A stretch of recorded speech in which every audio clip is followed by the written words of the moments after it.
আগৰ জন্মত ক'ত আৰু কেনেকৈ হৈছিল আপোনাৰ মৃত্যু? আপোনাৰ শৰীৰত থাকিব ইয়াৰ 10টা চিহ্ন। আপুনি এই সকলোবোৰ কথা সংকেতৰ ৰূপতো দেখিবলৈ পাব। মৃত্যুৰ পিছৰ ৰহস্য প্ৰত্যেক মানুহেই জানিব বিচাৰে। কিন্তু যদি আগৰ জন্মৰ মৃত্যু হোৱাৰ কাৰণ কোৱা হয়, তেতিয়া জানিবলৈ মনত অধিক ইচ্ছা জাগ্ৰত হয়। সাধাৰণতে প্ৰায়সংখ্যক মানুহেই জানিব বিচাৰিব যে আগৰ জন্মত তেওঁৰ মৃত্যু কেনেকৈ হৈছিল। আজি আমি এইটো ভিডিঅ'ত এইটো ৰহস্যৰ বিষয়ে কথা পাতিম। জ্যোতিষশাস্ত্ৰ অনুসৰি পুনৰ জন্ম লোৱা ব্যক্তিসকলে পূৰ্বাভাস পোৱাৰ লগতে এটা নজনা ভয়েও আমনি কৰে। বৰ্তমান জন্মতকৈ আগৰ জন্মটো অধিক স্পষ্ট হয়, কাৰণ সেই জন্মত মৃত্যু হৈয়ে আমি এই জীৱনটো লাভ কৰিছোঁ। এতিয়া প্ৰশ্ন এইটো হয় যে এইটো কেনেকৈ সম্ভৱ হ'ব পাৰে যে আমি আগৰ জন্মৰ কিছুমান সংকেত পাই থাকোঁ। এই সংকেতবোৰ বুজি পোৱা জনেহে সেইবোৰ কথাৰ ওপৰত গুৰুত্ব দিয়ে আৰু আচৰিত ধৰণে সেই ঠাইত গৈ পায় যি ঠাইত তেওঁ আগতে বাস কৰিছিল। প্ৰিয় দৰ্শক, আছামিজ এষ্ট্ৰলজীলৈ আপোনাক স্বাগতম জনাইছোঁ। মই এষ্ট্ৰলজাৰ ধীৰেশ শৰ্মা। ভিডিঅ'টো শ্বেয়াৰ কৰি দিব আৰু কমেণ্টত লিখিব জয় মা লক্ষ্মী। প্ৰিয় দৰ্শক, যদি আপোনাৰ ব্যক্তিগতভাৱে কিবা সমস্যা হৈ আছে, তেনেহ'লে ভিডিঅ'ৰ স্ক্ৰীণত দিয়া নাম্বাৰত আমাৰ সৈতে যোগাযোগ কৰিব। আমি আপোনাৰ সমস্যাসমূহ সমাধান কৰিবলৈ চেষ্টা কৰিম। এতিয়াও ভিডিঅ'ৰ পৰৱৰ্তী অংশলৈ যাওঁ। আপোনাৰ জীৱনত কিছুমান এনেকুৱা ঘটনা ঘটি থাকে, যাৰ দ্বাৰা এইটো সংকেত পোৱা যায় যে আপোনাৰ পুনৰ জন্ম হৈছে।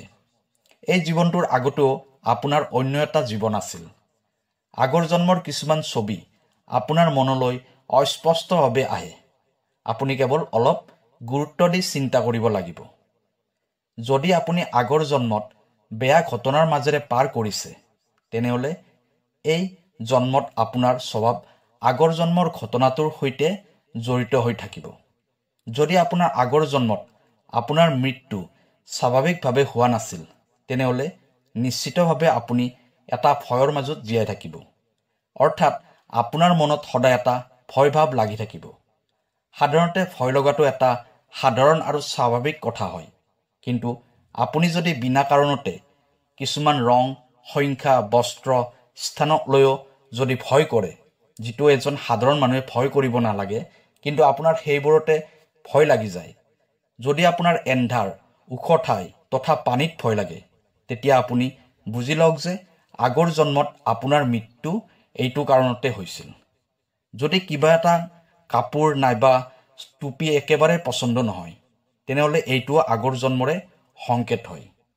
কিছুমান ব্যক্তিৰ এনেকুৱা হয় যে সেই ভয়টোৱে তেওঁক ইমানেই কাবু কৰি পেলায় যে তেওঁৰ জীয়াই থকাটোৱে সমস্যা হৈ পৰে।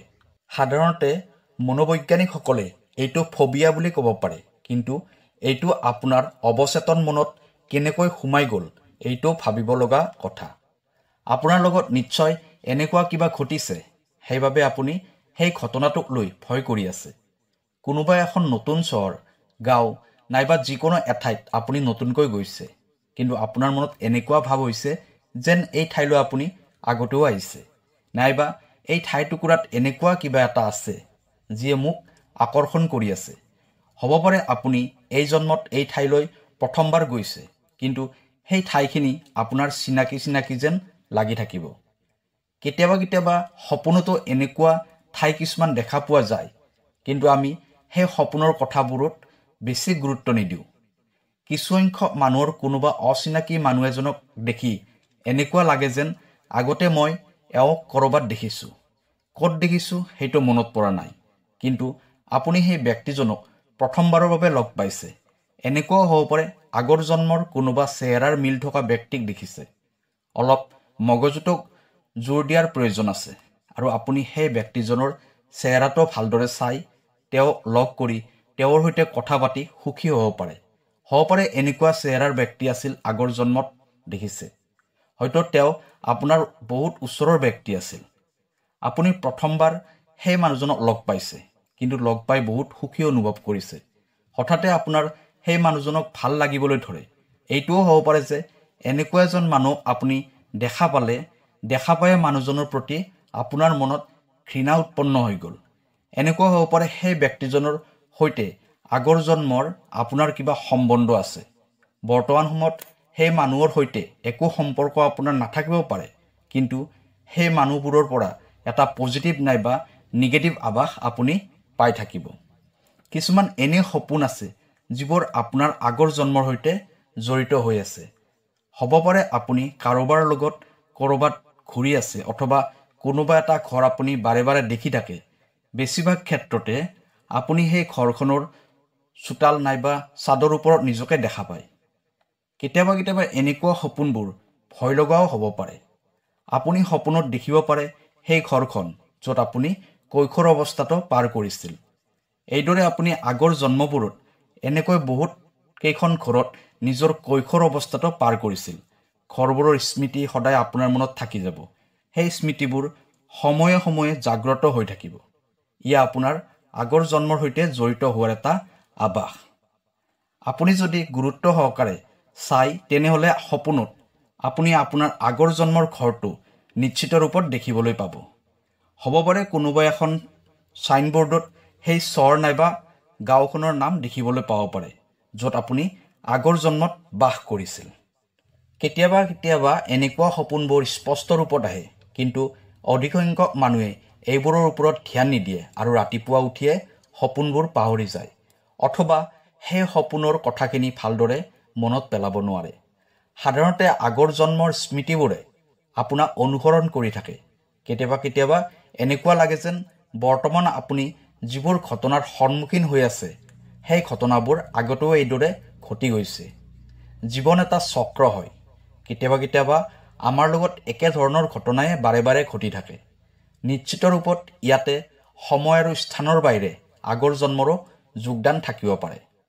কেতিয়াবা কেতিয়াবা এনেকুৱাও হয় যে এইটো জন্মত আপোনাৰ লগত এনেকুৱা একো ঘটনা ঘটা নাই, যিটো ঘটনা আপোনাৰ মগজুত সোমাই আছে। সেই ঘটনাবোৰ যদি কাৰোবাৰ লগত ঘটিত হোৱা দেখা পায়, তেতিয়া আপুনি আচৰিত ধৰণৰ অনুভূতি অনুভৱ কৰে। আপুনি সেই ঘটনাটোৰ সৈতে জড়িত হৈ পৰে। কেতিয়াবা কেতিয়াবা সৰু ল'ৰা ছোৱালীবোৰৰ এনেকুৱা ঘটনা মনত পৰি যায়, যিটো তেওঁৰ আগৰ জন্মত ঘটি গৈছে। তেওঁ সেইটো বৰ্ণনা কৰিবলৈ ধৰে, কিন্তু আমি ভাবি লওঁ যে তেওঁলোকে এনে কিবা কিবি কৈ আছে। তেতিয়াই এনেকুৱাকৈ কিবা ক'বলৈ ধৰে নাইবা ভাবিবলৈ ধৰে যাৰ সম্বন্ধ তেওঁলোকৰ আগৰ জন্মৰ সৈতে থাকে। পুনৰ জন্ম লোৱা মানুহবোৰৰ মনত সাধাৰণতে এটা ভয় সোমাই থাকে। তেওঁলোকে কিবা এটা থকাৰ অনুভৱ কৰি থাকে। এনেকুৱা মানুহবোৰে নিজৰ অতীতক লৈ জীয়াই থাকে। কেতিয়াবা কেতিয়াবা তেওঁলোকে নিজৰ অতীতক লৈ ইমানেই প্ৰভাৱিত হৈ যায় যে তেওঁলোকে আগৰ জন্মৰ কথাবোৰ মনত পেলাই মানুহক ক'বলৈ ধৰে। সকলোতকৈ ডাঙৰ সংকেত সপোনত দেখাবোৰ হয়। পুনৰ জন্ম লোৱা ব্যক্তিবোৰে সাধাৰণতে এটা সপোনেই বাৰে বাৰে দেখি থাকে। তেওঁলোকে যিকোনো দুৰ্ঘটনা, বিবাহৰ অথবা তেওঁলোকৰ জীৱনৰ সৈতে জড়িত অন্য ঘটনা দেখিবলৈ পায়, যিটোৱে তেওঁলোকক আগৰ জন্মৰ সৈতে জড়িত কৰাই দিয়ে। পুনৰ জন্ম হোৱা ব্যক্তিসকলৰ সাধাৰণতে যিকোনো এটুকুৰা ঠাইৰ প্ৰতি বহুত আৱেগ থাকে। কিন্তু আচৰিত হ'ব লগা কথা এইটোৱে যে সেই ঠাইখিনিত কেতিয়াও গৈ পোৱা নাই আৰু কাৰো মুখত সেই ঠাইখিনিৰ বিষয়ে শুনাও নাই। কিন্তু তেওঁলোকে সেই ঠাইটুকুৰাৰ বিষয়ে সকলোবোৰ কথা জানে। যিবোৰ মানুহে পুনৰ জন্ম লয়, তেওঁলোকে যিকোনো হ'ব লগা ঘটনা এটাৰ আগতীয়াকৈ সংকেত পায়। এনেকুৱা মানুহে বহুত ভয়কৈ জীয়াই থাকে। এওঁলোকে বহুত মানসিক অশান্তি পাই থাকে। যিবোৰ মানুহৰ পুনৰ জন্ম হয়, তেওঁলোকৰ আগৰ জন্মৰ ভাই ভনী, পতি-পত্নী, প্ৰেমী প্ৰেমিকা, মা দেউতা তথা অন্য সম্পৰ্কীয় মানুহবোৰৰ কথা মনত পৰে। এনেকুৱা ক্ষেত্ৰত কিছুমান মানুহে দ্বিতীয়বাৰ সেই মানুহবোৰৰ ওচৰলৈ যাবলৈ জেদ কৰে। পুনৰ জন্ম লোৱা ব্যক্তিসকলৰ অভ্যাসবোৰ বহুত বেলেগ হয়। আগৰ জন্মৰ অভ্যাসবোৰৰ ছাপ এই জন্মৰ অভ্যাসবোৰত থাকে। কেতিয়াবা কেতিয়াবা কিছুমান মানুহে এনেকুৱা কাম কৰি পেলায় যিটো তেওঁলোকে নিজে গম নাপায়। পুনৰ জন্ম লোৱা ব্যক্তিসকলে নিজৰ আগৰ জন্মৰ সৈতে ইমানেই জড়িত হৈ থাকে যে তেওঁলোকে আগৰ জন্মৰ একো কথাই পাহৰিব নোৱাৰে। যদি আগৰ জন্মত তেওঁৰ সৈতে কিবা বেয়া ঘটনা ঘটিছে, সেই ঘটনাটো ভাবি তেওঁ বহুত উদাস হৈ থাকে। দ্বিতীয়বাৰ জন্ম লোৱা ব্যক্তিসকলৰ এটা ভাল সুযোগ হ'ল যে তেওঁলোকে আগৰ জন্মৰ জ্ঞানবোৰো লাভ কৰে। এইটো জন্মত তেওঁ একো কাম ভালদৰে নিশিকিলেও আগৰ জন্মৰ জ্ঞানেৰে তেওঁ সেই কামটো ভালদৰে কৰিব পাৰে।